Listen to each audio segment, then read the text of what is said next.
हरे Krishna. Shrimad Bhagavatam canto 3 chapter 9 सृजन शक्ति के लिए ब्रह्मा द्वारा स्तुति। ब्रह्मा जी ने कहा, हे प्रभु, आज अनेकानेक वर्षों की तपस्या के बाद मैं आपके विषय में जान पाया हूँ। ओह देहधारी जीव कितने अभागे हैं कि वे आपके स्वरूप को जान पाने में असमर्थ हैं। हे स्वामी, आप एकमात्र ज्ञेय तत्व हैं, क्योंकि आपसे परे कुछ भी सर्वोच्च नहीं है। यदि कोई वस्तु आपसे श्रेष्ठ प्रतीत होती भी है तो वह परम पूर्ण नहीं है। आप पदार्थ की सृजन शक्ति को प्रकट करके ब्रह्म रूप में विद्यमान हैं। मैं जिस रूप को देख रहा हूँ वह भौतिक कल्मश से सर्वथा मुक्त है और अंतरंगा शक्ति की अभिव्यक्ति के रूप में भक्तों पर कृपा दिखाने के लिए अवतरित हुआ है। यह अवतार अन्य अनेक अवतारों का उद्गम है और मैं स्वयं आपके नाभि रूप घर से उगे कमल के फूल से उत्पन्न हुआ हूँ। हे प्रभु, मैं आपके इस सच्चिदानंद रूप से श्रेष्ठ अन्य कोई रूप नहीं देखता।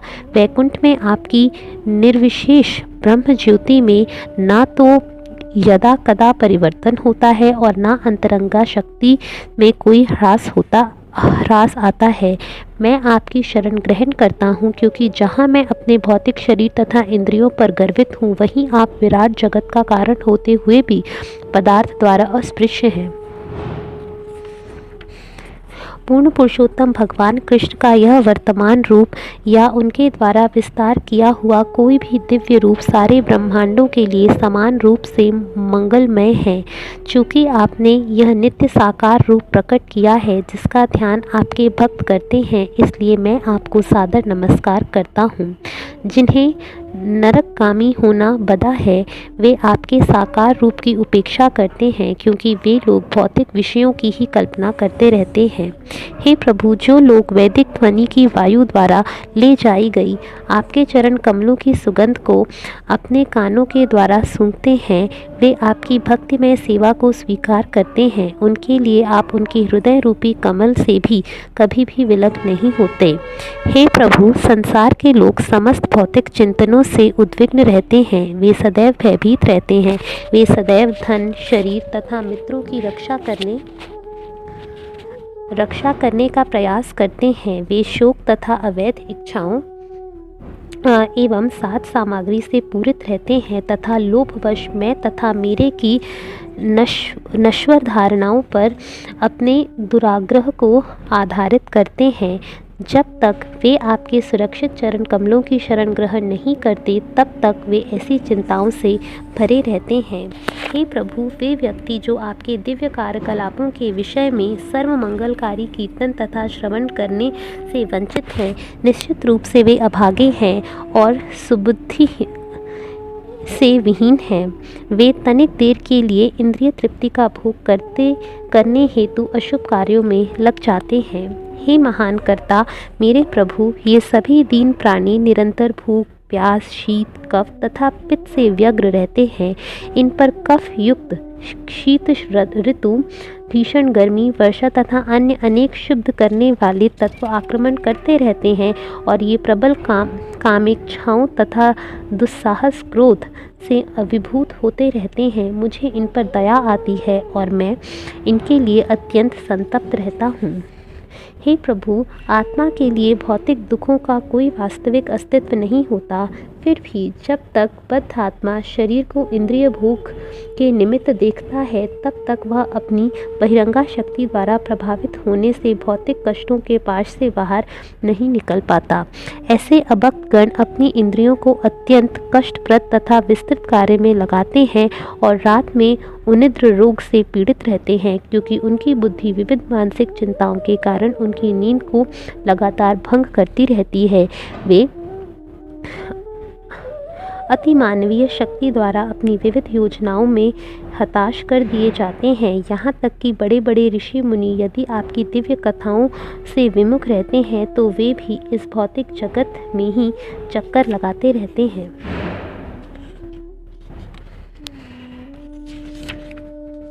हे प्रभु, आपके भक्तगण प्रामाणिक श्रवण विधि द्वारा कानों के माध्यम से आपको देख सकते हैं और इस तरह उनके हृदय विमल हो जाते हैं तथा आप वहां पर अपना स्थान ग्रहण कर लेते हैं।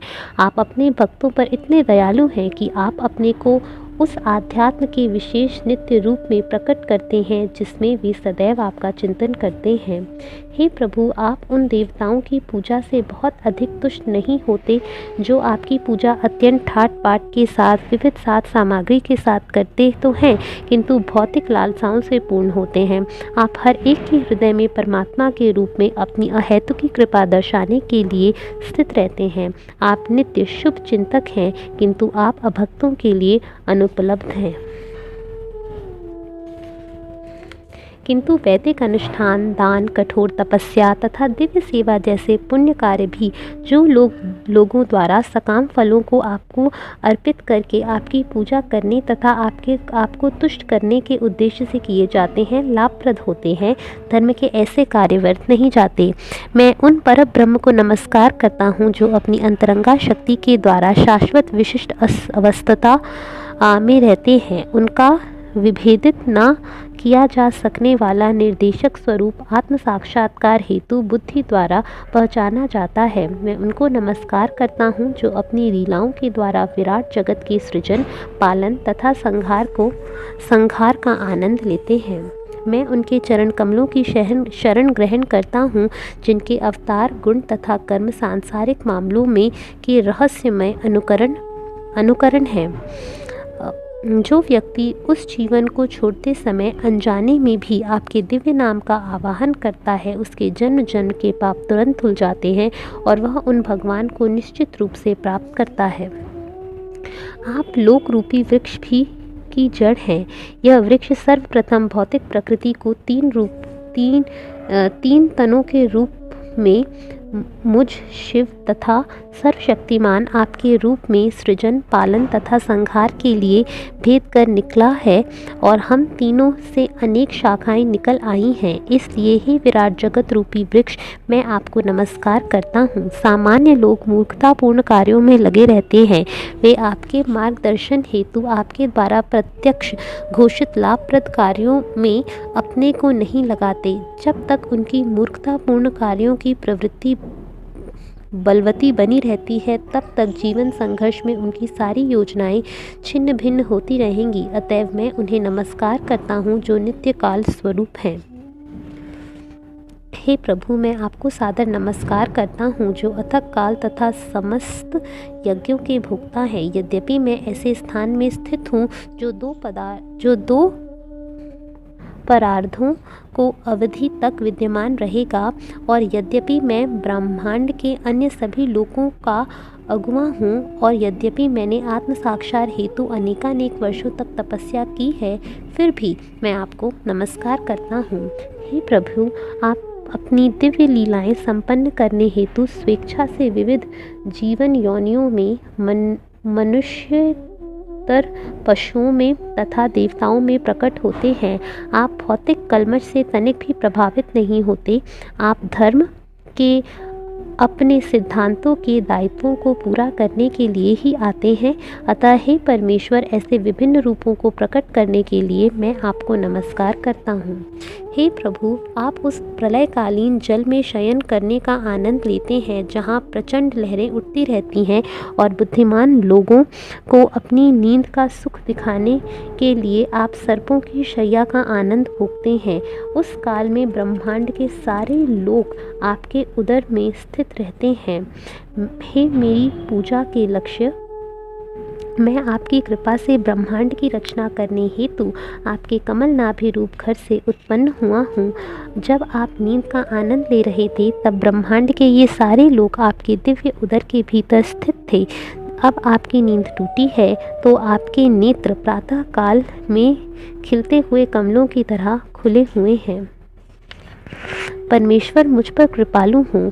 वे इस जगत में सारे जीवों के एकमात्र मित्र तथा आत्मा हैं और वे अपने 6 ऐश्वर्यों द्वारा जीवों के चरम सुख हेतु इन सबों का पालन पोषण करते हैं। हे मुझ पर कृपालु हों, जिससे मैं पहले की तरह सृजन करने की आत्म परीक्षण शक्ति से युक्त हो सकूं, क्योंकि मैं भी उन शरणागत जीवों में से हूँ जो भगवान को प्रिय हैं। भगवान सदा ही शरणागतों को वर देने वाले हैं। उनके सारे कार्य उनकी अंतरंगा शक्ति रमा या लक्ष्मी के माध्यम से संपन्न होते हैं। मेरी उनसे यही विनती है कि भौतिक जगत के सृजन में वे मुझे अपनी सेवा में लगा लें, और मेरी यही प्रार्थना है कि मैं अपने कर्मों द्वारा भौतिक रूप से प्रभावित न हूँ, क्योंकि इस तरह मैं सृष्टा होने की मिथ्या प्रतिष्ठा त्यागने में सक्षम हो सकूँगा। भगवान की शक्तियाँ असंख्य हैं। जब वे प्रलय जल में लेटे रहते हैं तो उस नाभि रूपी झील से, जिसमें कमल खिलता है, मैं समग्र विश्व शक्ति के रूप में उत्पन्न होता हूँ। उस समय मैं विराट जगत के रूप में उनकी विविध शक्तियों का उद्घाटित करने में लगा हुआ हूँ। इसलिए मैं प्रार्थना करता हूँ कि आपके भौतिक कार्यों को करते समय मैं वैदिक स्तुतियों की ध्वनि से कहीं भी विचलित ना हो जाऊँ। भगवान जो कि परम है और सबसे प्राचीन है, अपार कृपालु हैं, मैं चाहता हूँ कि वे अपने कमल नेत्रों को खोलकर मुस्काते हुए मुझे वर दें। वे संपूर्ण विराट सृष्टि का उत्थान कर सकते हैं और अपने कृपापूर्ण आदेशों के द्वारा हमारा विषाद दूर कर सकते हैं। मैत्रेय मुनि ने कहा, हे विदुर, अपने प्राकट्य के स्रोत अर्थात भगवान को देखकर ब्रह्मा ने अपने मन तथा वाणी की क्षमता के अनुसार उनकी कृपा हेतु यथासंभव स्तुति की। इस प्रकार स्तुति करने के बाद वे मौन हो गए, मानो अपनी तपस्या, ज्ञान तथा मानसिक एकाग्रता के कारण वे थक गए हों। भगवान ने देखा कि ब्रह्मा जी विभिन्न लोगों की योजना बनाने तथा उनके निर्माण को लेकर अतीव चिंतित हैं और प्रलयंकारी जल को देखकर खिन्न हैं। हे ब्रह्मा, वे ब्रह्मा के मनोभाव को समझ गए, अतः उन्होंने उत्पन्न मोह को दूर करते हुए गंभीर एवं विचारपूर्ण शब्द कहे। पर पूर्ण पुरुषोत्तम भगवान ने कहा, हे ब्रह्मा, हे वेद गर्भ, तुम सृष्टि करने के लिए ना तो निराश हो और ना ही चिंतित। तुम जो मुझसे मांग रहे हो वह तुम्हें पहले ही दिया जा चुका है। हे ब्रह्मा, तुम अपने को तपस्या तथा ध्यान में स्थित करो और मेरी कृपा पाने के लिए ज्ञान के सिद्धांतों का पालन करो। इन कार्यों से तुम अपने हृदय के भीतर से हर बात को समझ सकोगे। हे ब्रह्मा, जब तुम अपने सृजनात्मक कार्यकलाप के दौरान भक्ति में निमग्न रहोगे तो मुझको अपने में तथा ब्रह्मांड भर में देखोगे, और तुम देखोगी कि मुझ में स्वयं तुम, ब्रह्मांड तथा मेरे सारे जीव हैं। तुम मुझको सारे जीवों में तथा ब्रह्मांड में सर्वत्र उसी प्रकार देखोगे जिस तरह काठ में अग्नि स्थित रहती है। केवल इस दिव्य दृष्टि की अवस्था में तुम सभी प्रकार के मोह से अपने को मुक्त कर सकोगे। जब तुम स्थूल और सूक्ष्म शरीरों के विचार से मुक्त होगे तथा तुम्हारी इंद्रियां प्रकृति के सारे प्रभावों से मुक्त होगी, तब तुम मेरी संगति में अपने शुद्ध रूप की अनुभूति कर सकोगे। उस समय तुम शुद्ध भावनामृत में स्थित होगे। चूँकि तुमने जनसंख्या को असंख्य रूप से बढ़ाने तथा उनकी सेवा के प्रकारों को विस्तार देने की इच्छा प्रकट की है, अतः तुम इस विषय से कभी भी वंचित नहीं रहोगे, क्योंकि सभी कालों में तुम पर मेरी अहेतुकी कृपा बढ़ती ही जाएगी। तुम आदि ऋषि हो और तुम्हारा मन सदैव मुझ में स्थिर रहता है, इसलिए विभिन्न संततियाँ उत्पन्न करने के कार्य में लगे रहने पर भी तुम्हारे पास पापमय रजोगुण फटक भी नहीं सकेगा। यद्यपि मैं बद्ध आत्मा द्वारा सरलता से ज्ञेय नहीं हूँ, किंतु आज तुमने मुझे जान लिया है, क्योंकि तुम जानते हो कि मैं किसी भौतिक वस्तु के विशेष रूप से 5 स्थूल तथा 3 सूक्ष्म तत्वों से नहीं बना हूँ।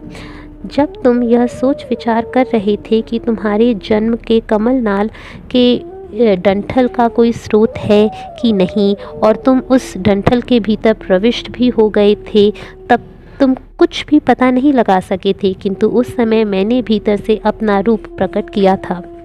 हे ब्रह्मा, तुमने मेरे दिव्य कार्यों की महिमा की प्रशंसा करते हुए जो स्तुतियाँ की हैं, मुझे समझने के लिए तुमने जो तपस्याएं की हैं तथा मुझ में तुम्हारी जो दृढ़ आस्था है, इन सबों को तुम मेरी अहेतुकी कृपा ही समझो। मेरे दिव्य गुण जो कि संसारी लोगों को सांसारिक प्रतीत होते हैं, उनका जो वर्णन तुम्हारे द्वारा प्रस्तुत किया गया है, उससे मैं अतीव प्रसन्न हूँ।